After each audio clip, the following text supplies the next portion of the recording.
to Bold Fun and Legends of Lightning, Volume 2. How are you? Thank you so much for being here. Thank you for having me, Marina. Doing very well. It's a beautiful early morning here on the West Coast. Excited to participate with this. I'm on the East Coast, so it is lovely as well, thankfully. Cold but lovely. So thank you for joining us. I wanted to just learn a little bit about you, how you went down the rabbit hole, how you started the company. Just tell us about yourself before we go into the presentation, if possible. Yeah, sure. So, I mean, I'll go all the way back. You know, my career, I've always been in recruiting, right? So, starting a recruiting company kind of made sense after my early experience. But I've always been a recruiter in some capacity, mostly working in traditional tech industry, right? So, I'm here on the West Coast in the Bay Area. I've had the fortune of working for pretty well-known companies like Uber. I was actually an early employee at Uber going back almost 10 years ago now. Goodness, it was actually a startup, believe it or not, back then when it was just a couple hundred of us across the globe before the behemoth today. But that was really what I say, like my PhD in recruiting, right? Learning how to build teams at scale, learning how to build processes. I don't think there's any company who grew as fast as they did. Exactly, right. Yes. So getting that kind of notch on the belt, then going into more like boutique recruiting agency settings, supporting the VC community here locally on the West Coast, really serving as a service provider for their portfolio companies, all the hiring needs of the earliest seed, Series A, Series B type companies.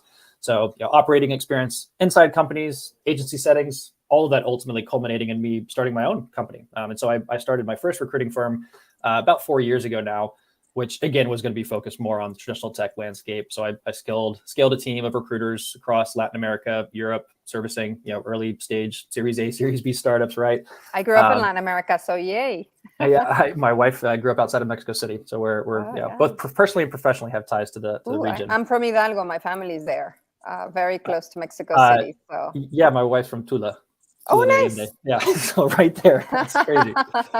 We'll have to chat about that later. That's fascinating.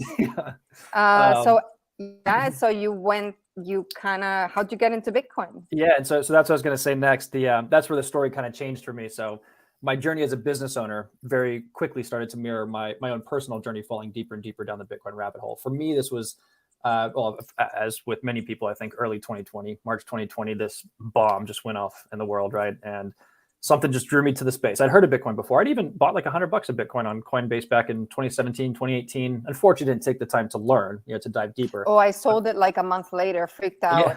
Yeah, I still had it, but I just didn't even think about it, right? And so again, March 2020, that crashed to 3,500, whatever it was. Something just drew my attention to it.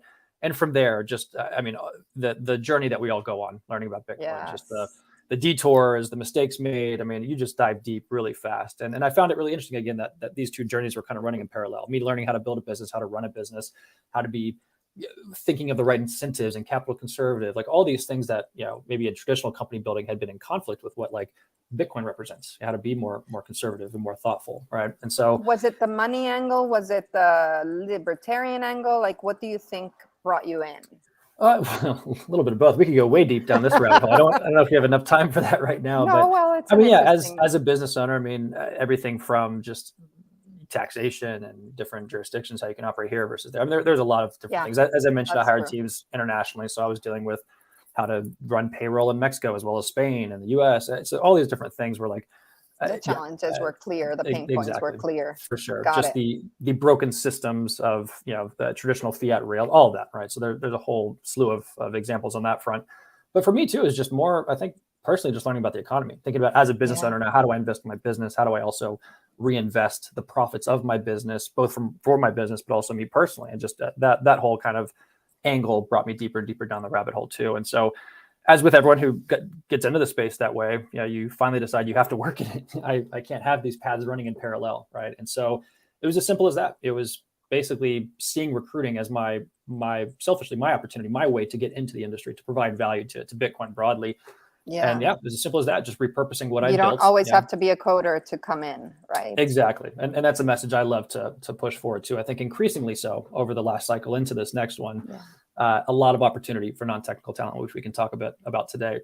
But it was essentially shutting down what was otherwise a successful, profitable recruiting agency and reopening it as Bitcoin Talent Co. And that's kind of where we came to today. So when did you reopen it? Should we start with your presentation, or you want to share that as well? I can dive in. The first slide is a little bit of it about us, but happy to give more of the Bitcoin Talent Co story too. Okay, I'll add the presentation to the stage. Great. And thank you again. I'm really happy to be participating today. We're very happy to have you. So I know we don't have much of an interactive session. I know most of you will be viewing this after the fact, but to kind of walk through a little bit of obviously our story, the behind the scenes for Bitcoin Talent Co, and then what we're seeing in the industry. Hopefully we can walk through that today. And I would just say, looking forward, I'll include my details, my contact information, but I would love any of you who do end up viewing this later to please feel free to reach out to me personally, directly, if you have questions, anything you want to talk about. I really want to build a relationship with those of you involved in the session here. So without further ado, we have it up. Yes, we're ready. It's actually not letting me. There we go.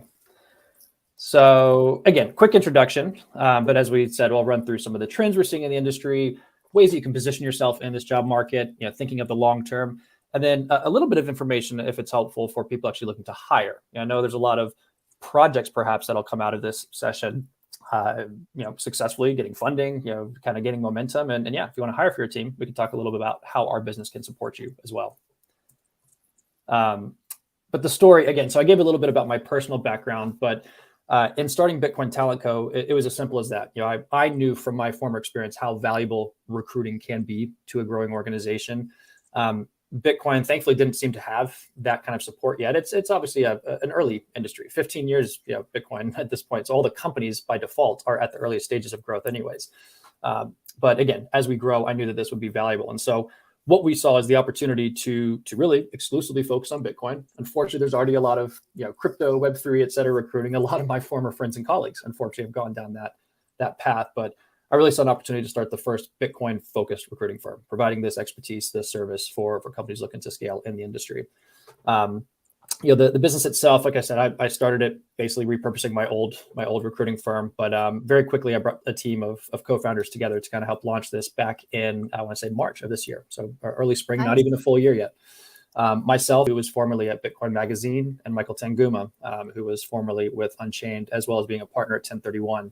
The three of us kind of set out to launch this together. I felt with my operating experience in recruiting, as well as theirs, actually already operating in the Bitcoin landscape, we had a really robust team in place to kind of start tackling this problem and providing value to the industry at large. And I'm happy to say, even though we're still in the depths of a bear market, right?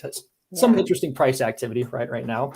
But despite being in a bear market, hiring wise, at least, we've already had the opportunity to successfully fill a number of roles for Bitcoin companies at Unchained, at Fedi, Stackwork as well. So a number of players in the space that, again, just super fulfilling to already be executing that work that we set out to do. Wonderful. So my personal take on the past 10 months, if you will, what I've seen in the industry, and some things that I'm starting to anticipate as we come into hopefully this next bull run in the coming months here. But right now, Bitcoin and specifically Lightning companies, there's a couple of things I want to highlight. First, this is this notion of talent coming from the same place as your customers. You can talk about this in a number of different ways. You can talk about how opportunities are opening up globally. And maybe this is ever the optimist in me, but I do see this changing in a way where perhaps in past cycles, there just really wasn't that rampant opportunity across the globe. And so, think of two companies in particular that are really exemplifying this are Fedi, again, a client of ours. We've worked with them closely, as well as Fold. The team at Fold, they have operations across the globe. They have boots on the ground in different parts of the globe. And so they've really made it made a concerted effort to have their workforce be international and very diverse in that sense. And I think it's a huge benefit to their companies, right? So increasingly with Bitcoin obviously being a global phenomenon, there's a lot of folks in the US, unfortunately, I think, that have a very US-centric view of the industry, but it touches so many corners of the globe in so many different ways. And so there should be different unique use cases that are built out and teams that are hired and built in those international arenas as well. So you talk about the global South. I'm not sure how I feel about that term, but when you think of Latin America to Southeast Asia to Africa, I'm excited to see, obviously, candidates in those regions get more opportunity with companies, but I also want to see companies being founded in those areas as well, kind of homegrown companies with that local talent. But I do see that being a big trend for this coming cycle. Yeah. Something else we've seen, which is super encouraging, and this is not new. It's been through the past cycle for sure, the past several years. But the idea of Bitcoin-specific venture capital firms coming into the space. First of all, there is just more money coming into the space, which is never a bad thing. Funding these companies, getting ideas off the ground. But when you have a Bitcoin specific VC, whether it's 1031 or Trammell or Stillmark, just already knowing that these investors have the right understanding, the right frame of mind entering Bitcoin, understanding why this is what we should be focusing on versus anything else, and just being very aligned in our Bitcoin philosophies, whether it's low time preference thinking, thinking of how do I invest in a company to build it the right way for the long run. 1031 alone has put, I want to say, $100 million into the ecosystem up to this point, which, to be fair, it's still just a couple percentage points of overall venture investing across all industries.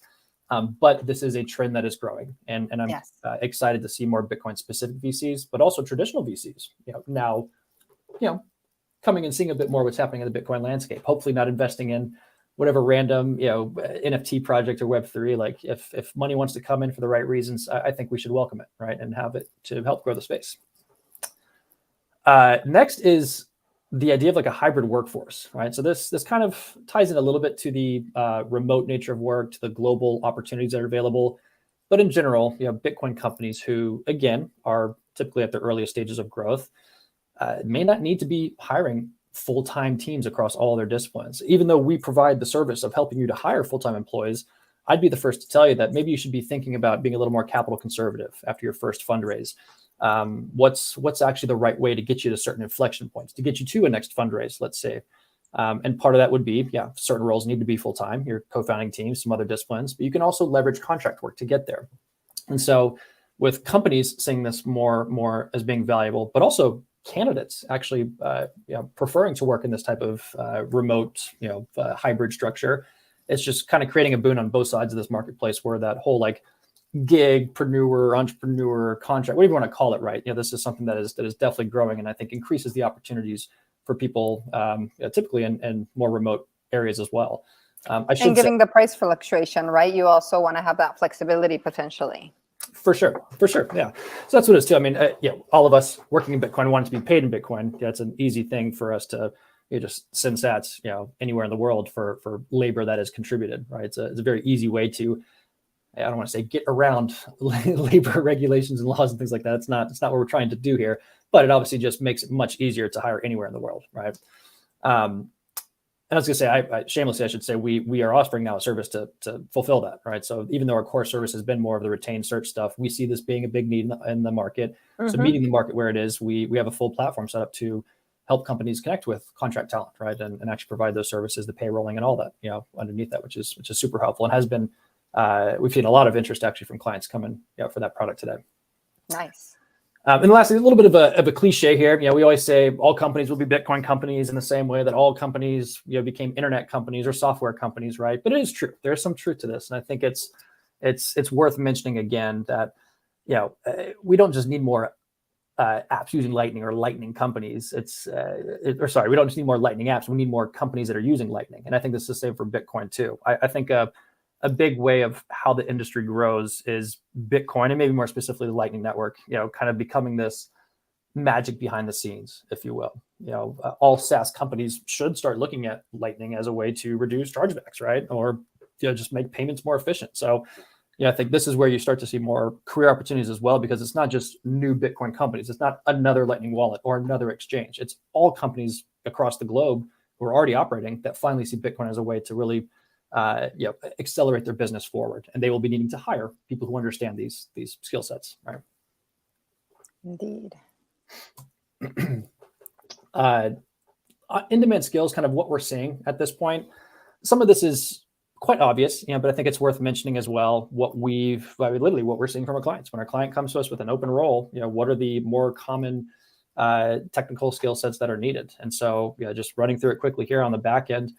Rust and Go have become really, really popular in the Bitcoin landscape. It is what it is. I think there's a huge push to get more folks into those, gaining proficiency in those languages.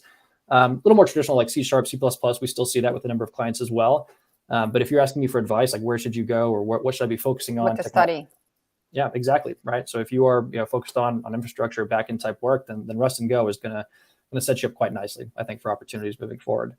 On the front end, there's still a wide array of languages that kind of apply in this case, but if I had to narrow it down, React Native, of course, TypeScript, JavaScript even as well. So JavaScript, just like the C#, C++, more of that old traditional. There's still some relevant skill sets that have been around for a while. But this is what I would say is really most common, if you will, across both back-end and front-end efforts. And then, yes, of course, it's worth mentioning, like in this industry, specific experience already contributing to Bitcoin Core, doing development, whether it's open source contribution or even like in a company setting, that as well as newer Lightning LDK type stuff, like that's always going to be a benefit. Maybe proactively answering this question that comes up often, it's like, do you need Bitcoin experience, meaning having worked at a Bitcoin company? Some clients admittedly will push for that, yes, but I think it obviously creates a much smaller talent pool. So I personally would say like Bitcoin knowledge, proficiency, maybe even contribution in this type of setting, right? Doing hackathons, doing open source contribution, like that's enough to suffice. Like if you're coming from a traditional tech company and you have these other languages, but now you've like taken it upon yourself to contribute into Bitcoin projects, that's Bitcoin experience as far as I'm concerned. And I think you'd be a great candidate for a role. And there's great open source learning platforms like Chain Code Labs and NVIDIA, Satoshi, and all these other programs that are teaching us for free as long as you do the homework, right? 100%. So I had a note here. Ways. Yeah, absolutely. And I had a note as well to give a shout out to Lisa and the Base 58 team. I mean, they're fantastic as well. Indeed. So there are a number of resources and localized in different regions and languages. Like the education that's coming into the Bitcoin landscape is, that's super encouraging, I would say. Yeah, if you've taken one of Lisa's courses, you're immediately up at the top of the pile, right?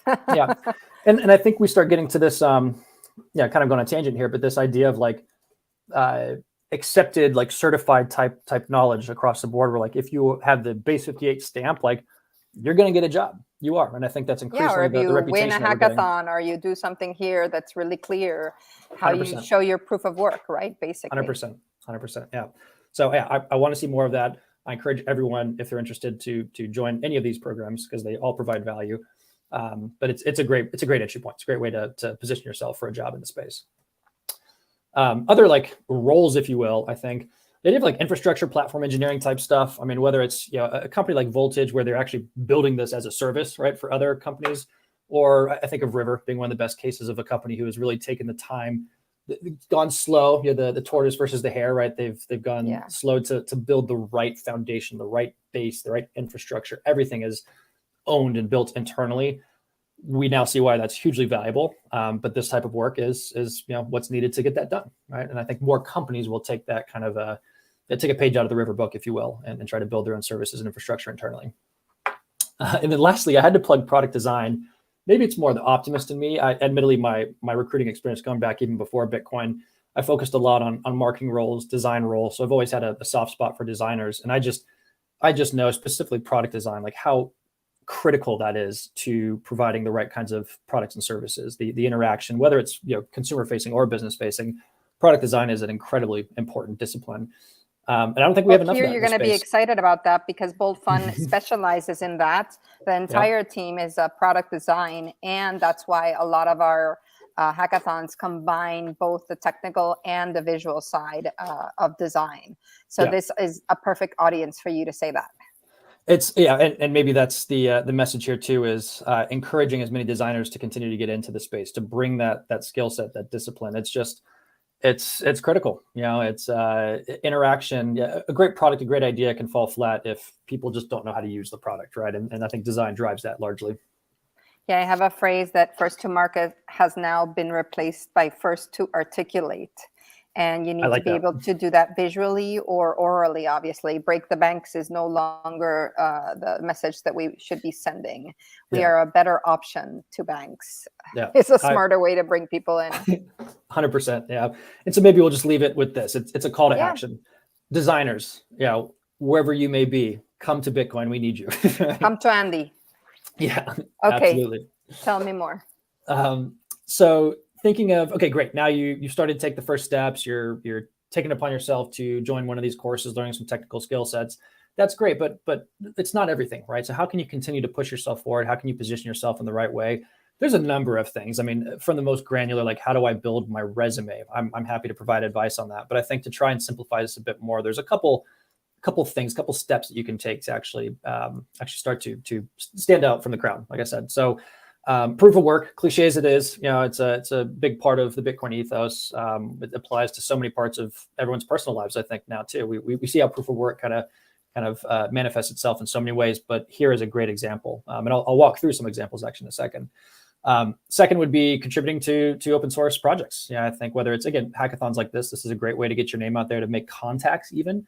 Always think of like networking as really being super beneficial. It's not just applying and having conversations. Every interaction you have and every mark you leave in the landscape can always come back to benefit you or hurt you, admittedly, right? So always remember that as you're navigating the landscape, like how to build the right relationships and how to get your name out there. Part of that too is engaging on social media. I can't tell you how many founders I've spoken with who have made hires off of Twitter, X, whatever you want to call it, right? It's very valuable, increasingly so on Nostr as well. So I would love to see more engagement happening there. I admittedly, maybe it's saying this out loud, saying it publicly to kind of spur myself to continue to spend more time there. But I would love to take a lot of our efforts as a company to Nostr as well off of Twitter. I think there's some interesting ways that we can build community and build matchmaking opportunities with the growing community on Nostr. So examples, I love these because they're very personal, very near and dear to our hearts. First, when we launched the business back in the spring, I'm not a designer. I talked about why designers are so important, right? I built the website on Squarespace. It's actually, if you go today, you'll still see that early version, which, plug here, we are launching a new website soon. Hopefully, it will be a much better presentation. But yeah, we put this together. I copied the logo from my old business. It wasn't the great first mark, right? And so we went to Twitter and had this design bounty. Said, listen, we're not designers. We are recruiters. We're operators. We need help, putting together the right kind of brand identity for this. So I had no idea what to expect, to be honest with you. Threw it up on Twitter. We got 30 submissions, which I thought was pretty good response in about 2 weeks' time. And the winner, the fantastic presentation, really thoughtfully put together, brand guidelines, brand book, not just the logo, but all of the intelligence behind it, was David. Oh, nice. David is a student in Kaduna, Nigeria. I mean, that alone I thought was the coolest thing in the world. Like only in Bitcoin, right? Like, how would we have interacted? How do we have been brought together otherwise? And so we paid him a bounty in sats for that logo. It's the right? Logo. I'm reading correctly. Correct. Yeah. And we had sats for the second and third place winners as well. But David won. He got the majority of that bounty. It's what you see here. It's the logo that's throughout this. I think it's on our website. And I should say we are still working with David. So we've kind of contracted him. He's essentially using our contracting platform for ourselves, right? He's someone that we've been leaning on pretty constantly, actually, throughout our time for design collateral, design work. And again, proof of work. Why do I say it? Because if a client comes to us with this type of need, for sure, David will be one of the first that we would recommend, right? So he's put that proof of work out there successfully, right? And he's thoughtfully, and thoughtfully, and he's someone that we would love to find an opportunity for. Second is our co-founder Eric. So we talked about Eric coming from Bitcoin Magazine, but how did he get to Bitcoin Magazine? What was his entry point, right? He was just a Bitcoiner, right? Just loved Bitcoin. He was working a traditional engineering job. He talks about this often on Twitter, kind of hating his life in his fiat job. But his first step, and here, as you see, in January of 2021, he reached out to Breedlove and was like, "Hey, can I work for you? Can I do anything? I just want to help." That's obviously very well received. Breedlove says, "Yeah, sure. Join the Telegram channel here. I'm going to organize an event for Bitcoin Miami." This was back in 2021. And so Eric continued to take that initiative. I was there. Yeah. So raising his hand, how can I get involved? Basically, long story short, turned this into Eric essentially ran and organized an event that he ran, kind of a satellite event during the conference that was very successful. And that event, the way that he was able to position it, like I managed and hosted a 150-person live satellite event that generated X dollars in revenue. This proof of work led to basically the foundation, if you will, of his resume that he then submitted to Bitcoin Magazine. And obviously the contact that he made through Breedlove and just the proof of work that was there, he got a job at Bitcoin Magazine, and the rest of his career is kind of it's just history from there, right? Skyrocketed. Yeah. Pivoting a bit now, just thinking of like some other pointers, some other advice, if I can share. How do you get into the space, but how do you get to where you want to go in the space? And I think there's an important distinction here around, we all probably have this North Star of just working in Bitcoin. Now, within that, there's different ways. Like, I want to work for a Lightning company. I want to work for a mining company. They're all different like subcategories, if you will, within the industry. But the North Star being Bitcoin, is that in fact what you should prioritize? Perhaps, right? If an opportunity becomes available that's maybe 80% of what you want, not 100%, but it allows you to finally take that leap, should you take it? I think there's an argument for yes. And so there's a different ways that you can look at this, whether it's, again, kind of this subsect of Bitcoin versus this one, or this type of skill set versus this one. Let's say you're a full stack engineer. There's only, for some reason, back-end opportunities, right? Perhaps it is worth taking that leap, coming into that environment where your responsibilities are set to at least be back-end focused. No one's going to be upset by someone who can contribute above and beyond their set responsibilities, right? So if you use it as like a foot in the door, an entry point, and then from there you can continue to show your abilities, to showcase your talents, and expand within the role in what is, again, like I said, almost always going to be an early stage startup environment, given the nature of Bitcoin. That might be the best way. So don't wait for the exact right perfect fit. If you have a great opportunity that generally aligns with your values, the company's great, don't make sacrifices on that front. But if it's just 80%, not 100% of your qualifications or your needs, it may be worth jumping in and taking the chance.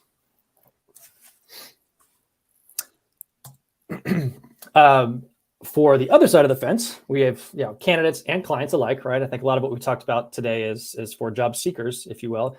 But I'm mindful of the fact that some of these projects coming out of this hackathon may have legs, right? Whether it's the winner over all of this, or just other ideas that spin out, gain funding, gain traction, other contributors come in. There's a likelihood of some of you actually starting to build a company as opposed to being solely job seekers, right? And so these are the most high level kind of bullet points just around how I would position the right ways to hire Bitcoin talent. Of course, working with a partner like us can really accelerate this for you, whether it's the rigor and the structure we bring to building interview processes, or the firepower we have from a sourcing effort, the network, the connections we have, all that's going to be valuable for you. But generally, if you are a founder, kind of taking your first steps to make hires, first and foremost, you got to have collateral that's out there. I think if you don't have a website, if you don't have a careers page, even, these are very low lift things that do make a difference. Who's going to understand what you do, what your business is, what you're trying to offer, if you haven't put that pen to paper to present this in the right way. It's very important. It's marketing. It's career marketing is it's a discipline. Recruiting marketing is a discipline, right? And that's something that needs to be thought of. Unfortunately, it is an afterthought for many companies at the early stages, but it helps quite a bit. Also, let's say you are hiring literally your co-founder, right? Or an early, with employee 3, 4, 5. You need to be thinking of this as not just like a person to do a job. It's a person coming in who's taking quite an opportunity, taking quite a chance to join an early stage business too. And so thinking of the pitch to an employee like you would think of a pitch to an investor. So what does this employee want to learn? They want to understand the opportunity, right? What is the size, the scale? Like, do I believe this company has legs? Like, what are you guys trying to accomplish here? Do I align with the vision anyways in the first place about what you're trying to accomplish? So those like more ethereal things I think are important to first you yourself kind of crystallize and be able to pitch that, and then obviously share that with a potential candidate. Equally as important is like, listen, this is the challenge we're facing. Why am I hiring my first product hire? Why am I hiring my first infrastructure engineer?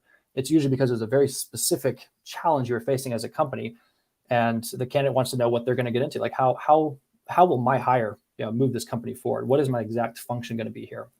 All right, so it's not just a job description; it's a whole story you're pitching for the early stage employees. And then where should you be looking? Again, this is part of the marketing piece, but job postings. Again, it's shameless plug here. We will be building more of like a job posting forum to supplement our like actual retained search services, right? So clearly all the advertising you can do, getting your job post out there, collecting inbound is important. But I should say inbound is usually your lowest conversion rate. So from there, we go into referrals, high conversion rate, look into your network. This is the social media activity we talked about. This is, hopefully after having spent a year, 2 years contributing to projects far and wide, you have a network you can lean on to look at for candidates. And then lastly, the highest conversion rate, honestly, is the work that a recruiter does, going to market, sourcing, passive candidates who otherwise are not looking, but on paper are the exact right fit. How can we reach out? How can we pitch and convince them to take conversation ultimately to make a job change? So leveraging all of these, I think, is definitely the way to guarantee a successful kind of recruiting process. Got it. So a little bit of what we just talked about in that last slide, but how can we help? I think it's it's probably helpful just to give a little closing overview of some of the things that we currently do today, some of the things we're going to offer. This is, again, both for candidates and clients alike, but really in terms of our services, first and foremost, it's search, right? This is our bread and butter. This is what we started with as a business. We're not reinventing the wheel with this, right? Traditional recruiting has existed for decades. It's a valuable service for a number of reasons. We're just the first to apply that to Bitcoin, right? To bring it to Bitcoin and to us ourselves have that understanding of the Bitcoin landscape. Typically, we're going to be most valuable for executive level searches. We've had a number of C-level placements for companies like Unchained that leverage this platform. But also like really nuanced, difficult to fill roles as well would make sense under this product. Scale is what we're calling more of like our embedded recruiting. So let's say you do get to a certain point. Let's say you're past your first couple hires and you've raised a Series A, a Series B, even. Goodness, maybe further down the road for some folks here, but definitely a point on the journey for companies and their growth. And you have 10, 15, 20 roles, right? You look at the larger companies in the space, they're starting to get to this point. Maybe you need dedicated embedded recruiting, right? And that's something that we can provide as well, owning everything from your job posting to your inbound to your interview coordination, all of that, right? We can handle that for you as well. Flex, I mentioned a bit before, but it's the brand name, if you will, we've given to our contractor platform. So on-demand talent, right? Whether it's contractors, part-time advisors, fractional execs, all levels of experience, to be clear, but just flexible labor, we can provide that, right? And the way we've set this up for companies is really to serve as the employee of record, taking all the headache away from paperwork, payroll, all that. We manage all that and just provide that talent to you. As a candidate, if you're interested in contributing on a part-time basis, you want to have 1-2 engagements at a time, definitely come to us. This is, like I said, more and more in demand from clients. So if this is how you want to apply your skill set, I'm sure there'll be opportunities for you in short order. And then last, maybe a little teaser here is, the first 3 I've mentioned are services, right? This is manual, white glove. We work with you, very closely. But there is still an opportunity for us to build more of a self-serve type offering, I should say, for companies who maybe it's a concern of price point, maybe it's a concern of just time able to be spent in an interview process, right? And so this is where we're building more of like a SaaS product to do everything from job posting to candidate matching, things like that. So this more to come on this, I should say. This is actually the first public forum where I've even given a little snapshot of what's to come on the platform side, but we are actively working on that to you heard it here first. Exactly. But excited to offer this. So again, at all points of that spectrum of the job search process or the recruiting process, I should say, for clients, as well as at all price points, right? We have something to provide value to get you the right talent. So if you want to join our talent pool as a candidate, easy as that. Just go to our website, bitcointalent.co. On the job seekers tab, there is a general application. But like I said, our website will be updating shortly, and we'll have more features for you as job seekers on that portal soon. And then if you're looking to hire, you don't know where to start, you have questions, you don't need to know exactly the service or the product you want, but if you just want to have a chat around how to build the right hiring strategy, absolutely reach out as well. So just contact me personally, Andy@bitcointalent.co, and I'd be more than happy to help you understand your needs and see if there's an opportunity for us to work together. I left a Q&A, but I know we're great. I'm about to post. Yeah, I know it's not an interactive session here. We have several minutes still, so don't worry. I'm going to put the job seeker site on the show notes.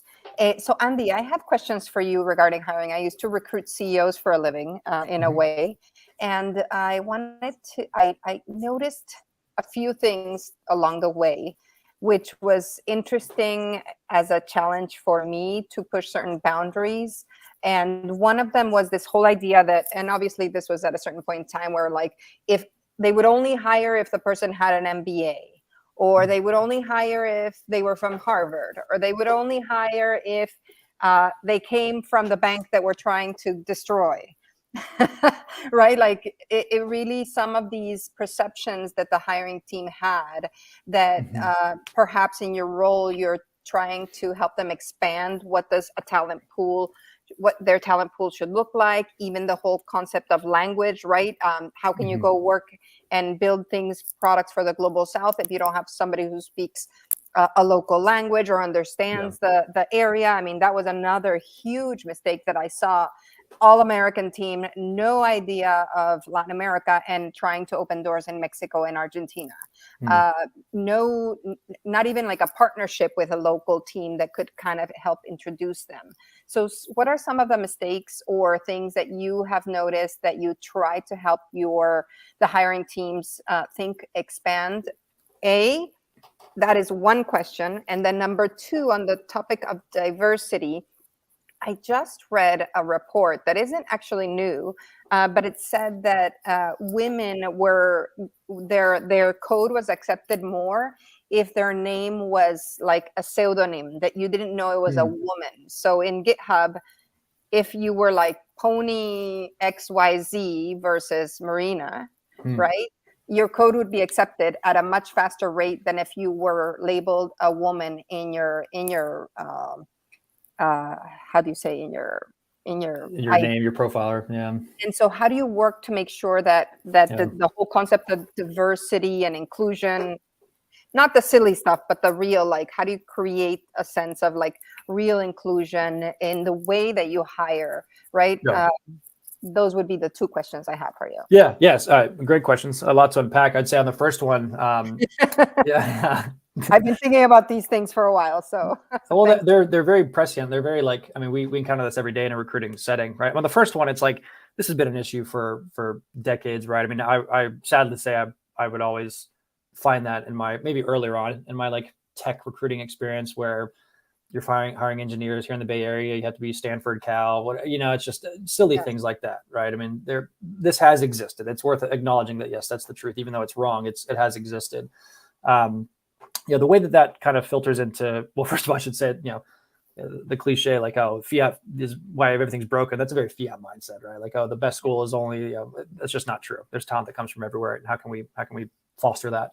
So the way that I see that manifesting in Bitcoin, though, and it's not that we're immune to that problem, right? Maybe we think we're better. We think we have different incentives, and we do to a certain degree. I think Bitcoiners are right on most things, but maybe some of the areas where we still fall short, as let's say a certain company may have a really, really strict requirement on every employee being hardcore Bitcoin maxi, right? I may ruffle some feathers with my philosophy here, but like, there, of course, that exists in the landscape, right? We see it on Twitter every day. Very, very hardcore Bitcoin only.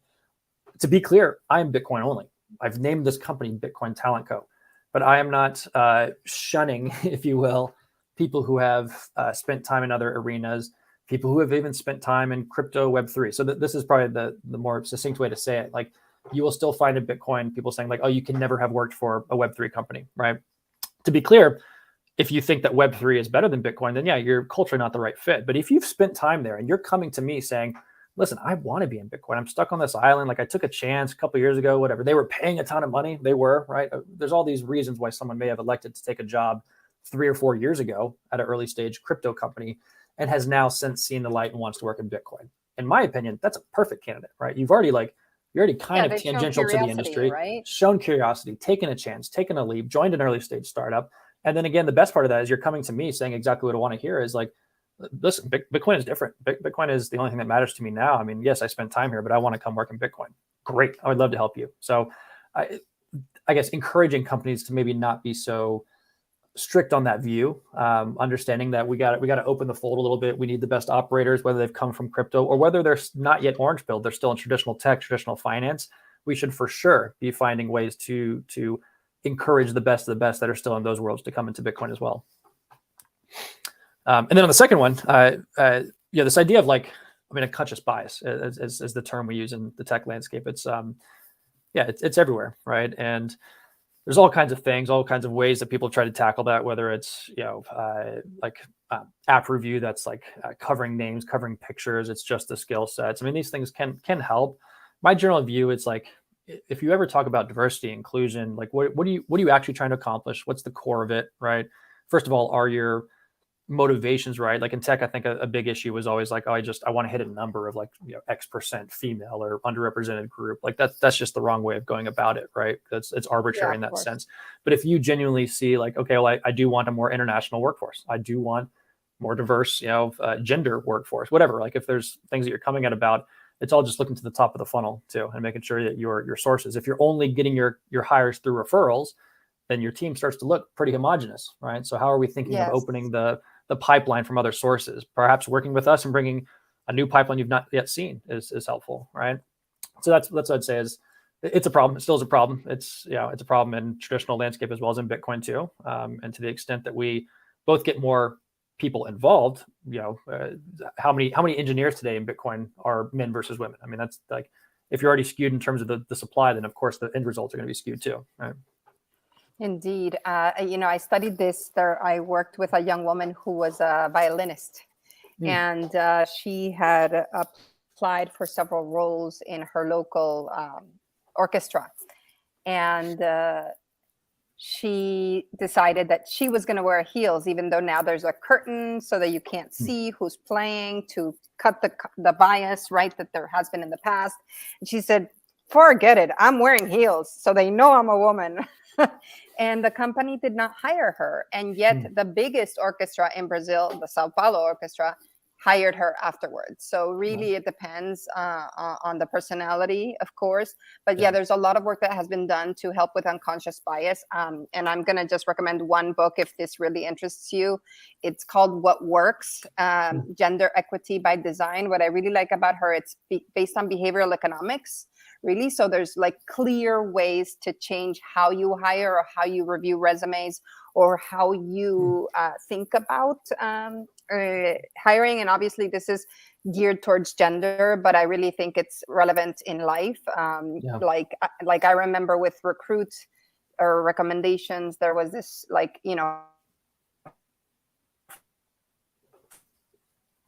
5 people and they were all from Harvard, or 5 people and they were, wait a minute, what about, from Caltech, or what about from Canada? What about like asking, because everybody will give you the safe names first. But if you kind of push the envelope to like say, well, we're missing this talent, or we need this other, key, or, they already have a job, we really should move beyond and bring more people into the space, not try to just steal everybody from our friend's company. Right. So I think that that's an interesting angle to try and see. And so I appreciate you being here, because I do think that this is a topic that everybody really cares about. And I think that going to your site and trying to find a job or find talent is going to be super helpful for them. And if they've participated in a Bolt Fun hackathon, they're going to even have more opportunities. So Andy, thank you so much. I'm going to send you all our TotalGhost Dev candidates from El Salvador, so you can check them out, and also just stay in touch with us at Bolt Fun, please. Thank you so much, Marina. I appreciate everyone's time. Any last minute message for the candidates or for the people in the hackathon participating? No, best of luck to everyone. I know you're about halfway through now, right? Or getting closer. Yeah. So I hope everyone's enjoying the process. I know the team here has put together, the hackathon itself, but all the programming around it just is fantastic. So yeah, kudos to the whole team. Best of luck to everyone still involved. Congrats to the eventual winners. And for everyone who wants to use this as a jumping point forward, right? Definitely find ways to get more involved. Additional hackathons. We need you, Andy. Thank you so much. Of course. Bye-bye. Thank you.